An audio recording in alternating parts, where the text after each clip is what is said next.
Video kali ini akan membahas berapa jumlah pengikut atau yang percaya pada Yesus dengan Paulus versus Allah Al-Quran dengan Muhammad di zaman mereka hadir di dunia ini. Benarkah Allah Al-Quran dengan Muhammad lebih berhasil di tanah Arab dibanding Yesus di Israel? Video ini akan membuktikan bahwa klaim Muslim selama ini yang selalu mendengungkan bahwa Muhammad berhasil mengislamkan Arab, sementara Yesus gagal mengkristenkan Israel adalah klaim kosong atau hoax. Perlu digarisbawahi bahwa 1. Allah yang benar adalah Allah yang universal, bukan Allah yang diskriminasi dengan membedakan manusia ciptaannya sendiri dengan atribut keagamaan. Seperti seorang ibu yang mengasihi semua anaknya, sejahat apapun anaknya itu, bagaimana mungkin Allah bisa dikalahkan oleh seorang ibu dalam hal mengasihi, lalu membuat perbedaan sesama ciptaannya? 2. Sangat jelas benang merah antara Allah Alkitab, yaitu dengan Allah Al-Quran. Berdasarkan isi kitab, tidak ada satu ayat pun yang mendukung bahwa Allah Alkitab adalah Allah Al-Quran. Sekarang kita mulai pembahasannya. Jumlah pengikut atau yang percaya Allah Alkitab mulai dari penciptaan hingga dia inkarnasi sampai usia 30 tahun adalah 5 hingga 8 juta orang. Sementara jumlah pengikut atau yang percaya pada Allah Al-Quran mulai dari penciptaan hingga saat kehadiran Muhammad, tidak ada sama sekali yang percaya dan menyembah Allah Al-Quran. Dasar argumen atas klaim di atas adalah sebagai berikut. Pada zaman Adam hingga Nuh, hanya beberapa ratus hingga ribuan orang yang tetap setia kepada Allah di antara populasi dunia yang terus bertambah.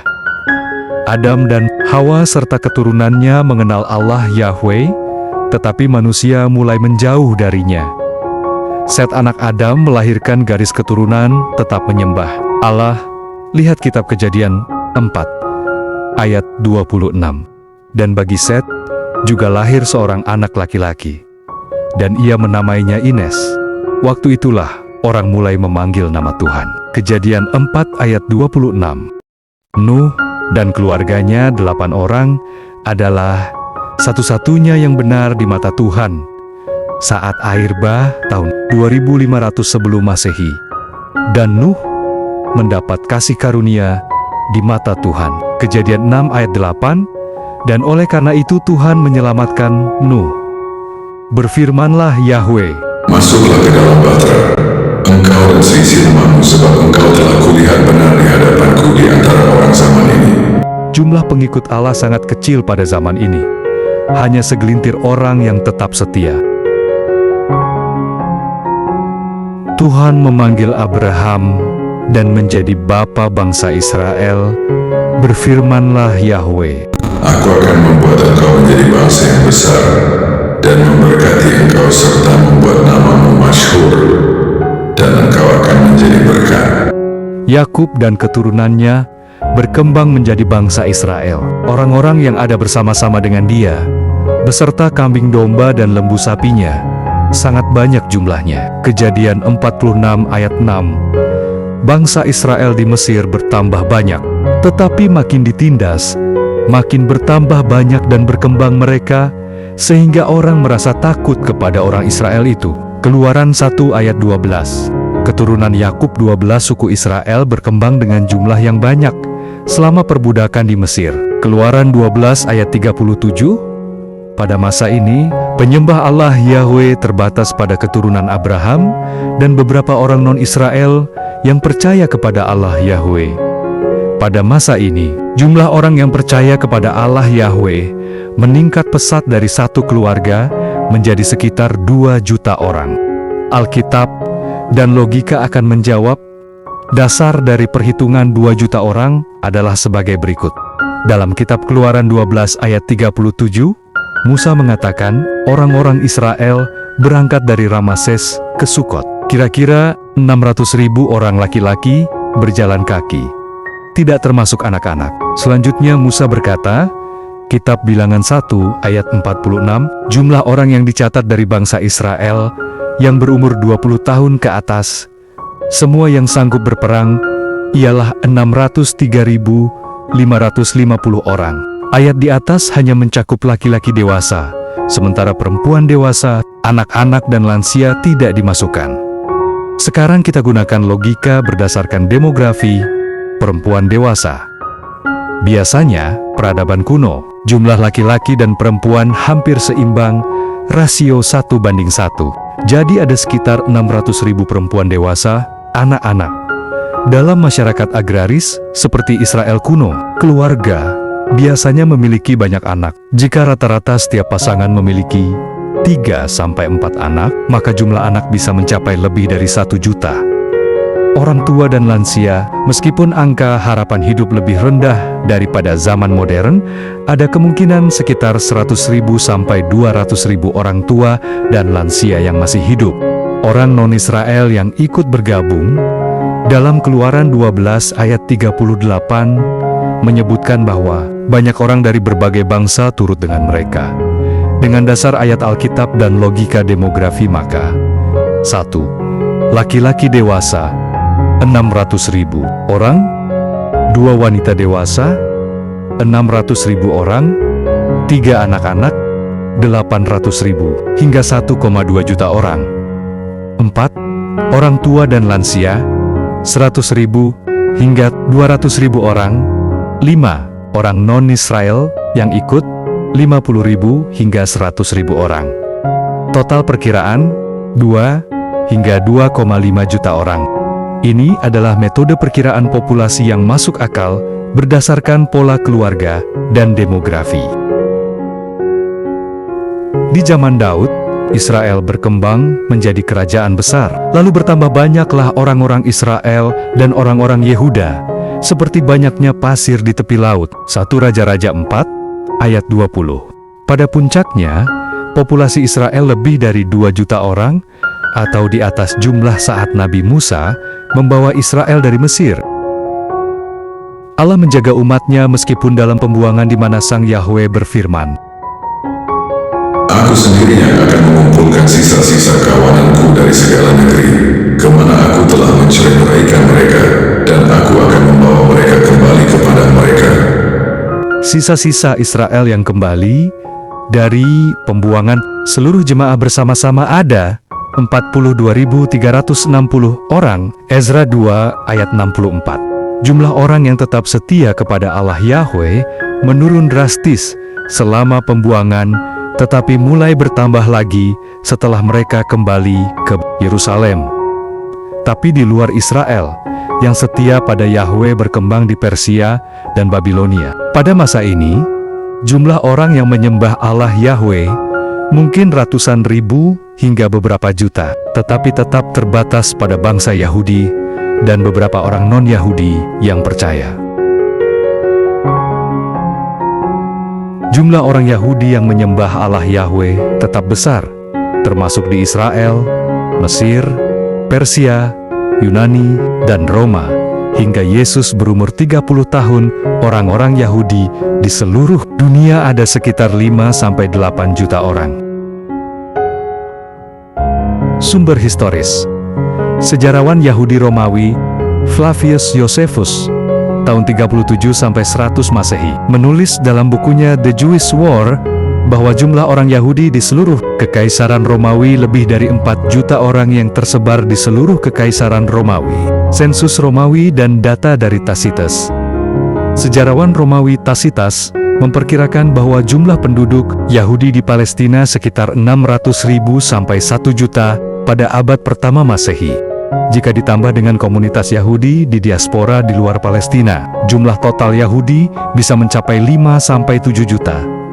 Data dari Philo dari Alexandria, 20 sebelum Masehi. 50 Masehi. Philo, seorang filsuf Yahudi di Alexandria, Mesir, menyebutkan bahwa orang Yahudi di Mesir berjumlah sekitar 1 juta orang. Ini menunjukkan bahwa komunitas Yahudi di luar Israel cukup besar. Distribusi populasi, para sejarawan memperkirakan bahwa orang Yahudi tersebar di berbagai wilayah sebagai berikut. 1. Palestina Israel atau Yudea, 600.000 hingga 1 juta orang. 2. Mesir, terutama Alexandria 1 juta orang. 3. Suriah, termasuk Damaskus 500.000 hingga 1 juta orang. 4. Asia Kecil Turki modern 750.000 sampai 1.250.000 orang. 5. Yunani dan Balkan 200.000 sampai 500.000 orang. 6. Italia, termasuk Roma 50.000 hingga 100.000 orang. 7. Mesopotamia, Babilonia dan Persia 1 juta hingga 2 juta orang. 8. Afrika Utara lainnya 200.000 hingga 500.000 orang. Total estimasi 5 sampai 8 juta orang Yahudi di seluruh dunia pada abad pertama, dan tentunya orang Yahudi adalah orang yang percaya pada Yahweh atau pengikut Yahweh. Sekarang bagaimana dengan pengikut atau yang percaya Allah Subhanahu wa Ta'ala sejak periode penciptaan hingga pra-Muhammad jadi nabi?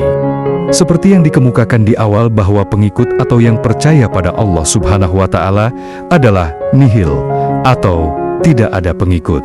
Mari kita lihat bukti-buktinya. Allah Subhanahu wa Ta'ala yang menurut Al-Quran sudah ada sebelum semuanya tercipta. Tapi tak satu pun bukti sejarah dan arkeologi yang bisa menunjukkan ada kaum yang menyembah Allah Subhanahu wa Ta'ala sebagai Allahnya. Misalnya keberadaan nabi-nabi berdasarkan kisah Al-Quran. Di seluruh daerah Jazirah Arab Israel dan Timur Tengah hingga Afrika, kita tak melihat jejak-jejak kaum para nabi-nabi berdasarkan kisahnya di Al-Quran. Bukti termudahnya adalah Nabi Isa alaihi salam. Sampai detik ini tak secuil pun ada bukti tentang keberadaan Nabi Isa alaihi salam yang lahir di bawah pohon kurma. Demikian juga kaumnya.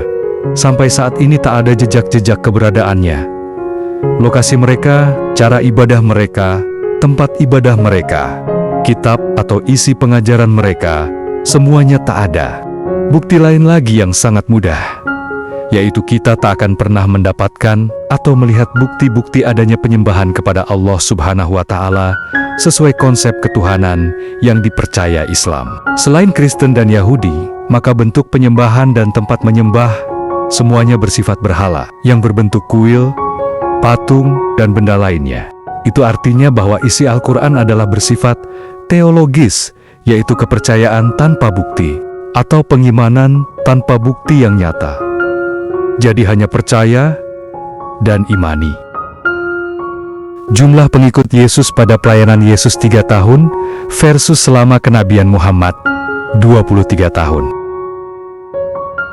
Selama 3 tahun pelayanannya di dunia, jumlah orang yang percaya dan mengikuti Yesus adalah Yesus secara khusus memilih 12 murid rasul untuk mengikutinya secara penuh dan menjadi saksi utama pengajaran, serta mukjizatnya Matius 10, ayat 1-4.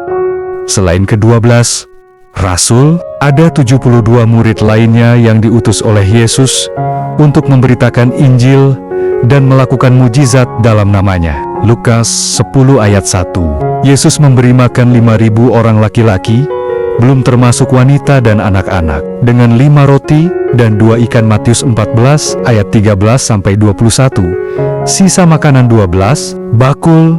Yesus memberi makan 4.000 orang laki-laki, belum termasuk wanita dan anak-anak, dengan 7 roti dan beberapa ikan kecil.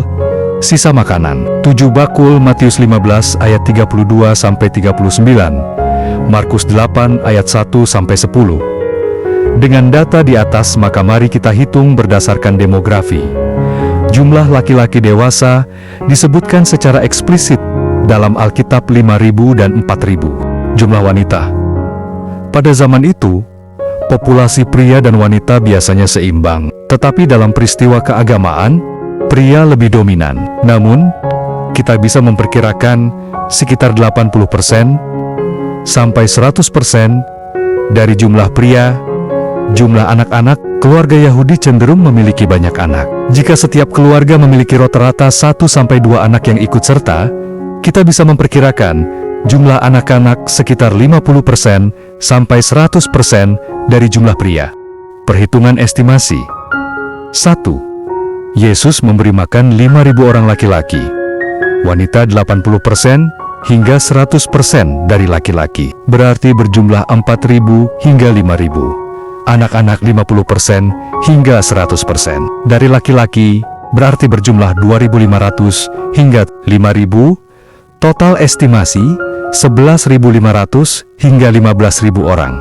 2. Yesus memberi makan 4.000 orang laki-laki, wanita 80% hingga 100% dari laki-laki, berarti berjumlah 3.200 hingga 4.000. Anak-anak 50% hingga 100% dari laki-laki, berarti berjumlah 2.000 hingga 4.000. Total estimasi 9.200 hingga 12.000 orang.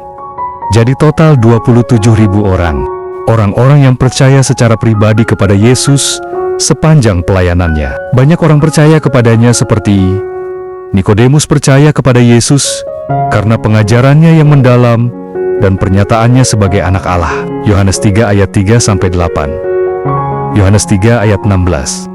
Yohanes 7 ayat 50-52. Yohanes 19 ayat 38-42. Zakeus percaya kepada Yesus karena kasih dan penerimaannya yang membawa perubahan dalam hidupnya. Wanita Samaria di sumur dan komunitas orang Samaria banyak yang percaya dan mengikuti Yesus. Yohanes 4 ayat 39. Berikut adalah beberapa data tentang orang-orang yang disembuhkan oleh Yesus selama pelayanannya di dunia. Berdasarkan catatan dalam Injil, Yesus menyembuhkan seorang pria yang penuh kusta. Matius 8 ayat 1-4, Markus 1 ayat 40-45, Lukas 5 ayat 12-16, hamba perwira prajurit Romawi di Kapernaum. Matius 8 ayat 5-13, Lukas 7 ayat 1-10, disembuhkan dari sakit tanpa Yesus harus datang ke rumahnya. Ibu mertua Petrus. Matius 8 ayat 14-15, Markus 1 ayat 29-31, Lukas 4 ayat 38-39, demamnya langsung sembuh. Yesus menyembuhkan orang lumpuh yang diturunkan dari atap dan mengampuni dosanya. Matius 9 ayat 1-8, Markus 2 ayat 1-12, Lukas 5 ayat 17-26. Yesus menyembuhkan pria lumpuh selama 38 tahun di kolam Bethesda. Yohanes 5 ayat 1-15.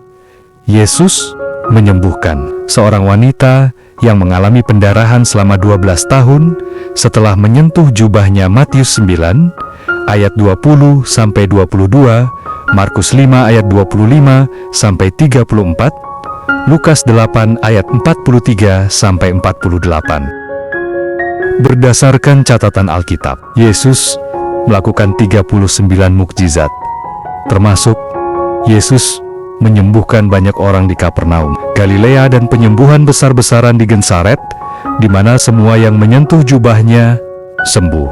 Dan Yohanes mengatakan masih banyak hal-hal lain lagi yang diperbuat oleh Yesus, tetapi jikalau semuanya itu harus dituliskan satu persatu, maka agaknya dunia ini tidak dapat memuat semua kitab yang harus ditulis itu. Yohanes 21 ayat 25. Total jumlah orang yang disembuhkan oleh Yesus tidak diketahui secara pasti, karena banyak mukjizat yang tidak dicatat secara rinci. Namun, kisah-kisah Injil, Yesus menyembuhkan ribuan orang selama 3 tahun pelayanannya. Dan dari ribuan yang disembuhkan, akan membawa dampak pada keluarga yang disembuhkan percaya pada Yesus. Jika keluarga yang disembuhkan ada 1-2 orang yang percaya, maka dalam satu keluarga sudah ada 3 orang yang percaya. Dengan jumlah ribuan yang disembuhkan, maka setidak-tidaknya ada 3.000 orang lebih yang percaya Yesus akibat mukjizatnya itu. Kesimpulan, selama 3 tahun pelayanan Yesus, maka ada 30.000 orang lebih percaya dan mengikuti Yesus. Pengikut Muhammad SAW, tahun 610 hingga 613 Masehi. Awal kenabian dakwah secara rahasia berdasarkan informasi sejarah. Berikut adalah estimasi jumlah pengikut Nabi Muhammad pada berbagai periode awal Islam. 1. Tahun 610 sampai 613 dakwah rahasia. Jumlah pengikut sekitar 40 orang. Orang-orang yang masuk Islam saat ini adalah keluarga dekat dan sahabat terdekat seperti Khadijah, Ali bin Abi Thalib, Abu Bakar, Utsman bin Affan, dan beberapa sahabat lainnya. Kedua, tahun 613 sampai 616, dakwah terbuka dan penindasan Quraisy, jumlah pengikut meningkat menjadi sekitar 100 orang. Pada masa ini, dakwah Islam diumumkan kepada masyarakat Mekah, menyebabkan penolakan dan penganiayaan dari kaum Quraisy. Banyak sahabat disiksa, termasuk Bilal bin Rabah, keluarga Yasir Sumayyah, dan Yasir, dan lainnya. Islam tetap berkembang, meskipun mendapat tekanan berat. Ketiga, tahun 615 Hijrah ke Habasyah. Jumlah Muslim yang hijrah sekitar 80 orang dewasa, tidak termasuk anak-anak. Ini berarti jumlah total Muslim saat itu mungkin lebih dari 100 orang, karena tidak semua berhijrah, dan beberapa tetap di Mekah.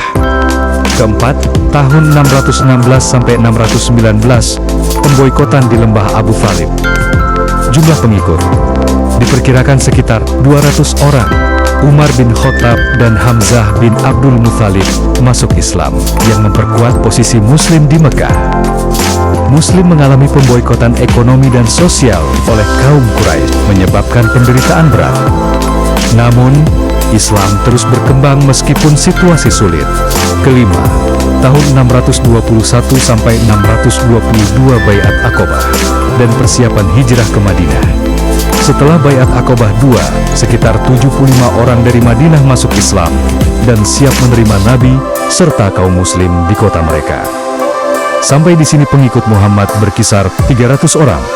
Perkembangan Islam di Mekah sangat lambat karena tekanan dari kaum Quraisy, tetapi setelah hijrah ke Madinah, jumlah Muslim bertambah secara signifikan dan Islam mulai menjadi kekuatan besar di Jazirah Arab. Awal hijrah ke Madinah tahun 622, pengikut Muhammad sekitar 300 orang saat hijrah. Di Madinah, Islam sudah dikenal suku Aus dan Khazraj. Baiat Aqobah 275 orang masuk Islam tahun 6 awal. Di Madinah tahun 622 sampai 627 ada 1000 sampai 3000 orang Islam menyebar melalui dakwah dan perjanjian-perjanjian. Pada fase awal Madinah tahun 622 sampai 624 sudah diizinkan untuk berperang. Perang defensif tahun 624 sampai 628. Kewajiban berperang dalam keadaan tertentu. Jihad pada tahap ini bersifat defensif untuk melindungi komunitas Muslim dari serangan musuh. Perangilah di jalan Allah orang-orang yang memerangi kamu, tetapi jangan melampaui batas. Al-Baqarah 190. Kaum Muslim mulai menghadapi pertempuran besar, seperti Perang Badar tahun 624, Perang Uhud tahun 625, dan Perang Khandaq tahun ke-627. Setelah perjanjian Hudaybiyah 628, pengikut Muhammad 5.000 sampai 10.000 orang. Ekspansi dan penaklukan tahun 629 sampai 632, diberlakukannya pilihan Islam, jizyah, atau perang. Setelah perjanjian Hudaybiyah tahun 628 dan Fatu Makkah tahun 630, Islam mulai berkembang lebih luas, termasuk menghadapi kekaisaran Romawi, Bizantium, dan Persia. Perintah jihad mulai mencakup ekspansi Islam ke wilayah non-Muslim dengan 3 pilihan. 1. Masuk Islam. 2. Tetap dalam agama mereka, tetapi membayar jizyah, pajak perlindungan. 3. Berperang jika menolak 2 pilihan sebelumnya. Perangilah orang-orang yang tidak beriman kepada Allah dan hari akhir, hingga mereka membayar jizyah dengan patuh dan dalam keadaan tunduk. At-Taubah 29. Pada Fatu Makkah tahun 630, jumlah Muslim dalam pasukan mencapai 10.000 orang. Perang Tabuk tahun 631, 30.000 orang saat Perang Tabuk. Jumlah pasukan Muslim mencapai 30.000 orang, menunjukkan pertumbuhan Islam yang pesat di Jazirah Arab. Haji Wada dan wafat Nabi tahun 632. 120.000 orang dalam haji wada haji perpisahan. Lebih dari 100.000 muslim hadir di Arafah. Saat wafatnya Nabi, Islam telah menyebar hampir ke seluruh jazirah Arab dengan total umat mencapai 120.000 lebih. Kesimpulan akhir, Allah Yahweh sejak penciptaan hingga dia inkarnasi di umur 30 tahun. Jumlah orang yang percaya padanya 5-8 juta orang. Allah Subhanahu wa Ta'ala sejak penciptaan hingga para Muhammad SAW belum jadi nabi. Jumlah yang percaya padanya tidak ada. Yesus Kristus sejak umur 30 tahun hingga 33 tahun atau 3 tahun masa pelayanannya, jumlah pengikutnya 30.000 orang. Muhammad SAW selama 3 tahun dia berdakwah diam-diam, jumlah pengikutnya 40 orang. Selama Muhammad berdakwah di Mekah yaitu tahun 610 sampai 622 atau kurun waktu 12 tahun, jumlah pengikutnya hanya 300 orang. Sejak dimulainya jihad dengan 3 hukum perang sampai Muhammad meninggal atau 23 tahun masa kenabiannya, jumlah pengikutnya mencapai 120.000 orang. Apakah 120.000 orang itu menunjukkan Muhammad lebih berhasil dari Yesus dalam memperoleh pengikut? 120.000 itu pun didapat selama 23 tahun. Itu artinya hanya 5.200 orang per tahun. Sementara Yesus dengan 30.000 orang, itu artinya 10.000 pengikut per tahun. Paulus dan rasul lain hingga kematian Rasul Paulus tahun 67 atau 34 tahun pelayanannya, pengikutnya mencapai 300.000 orang atau 8.800 orang per tahun.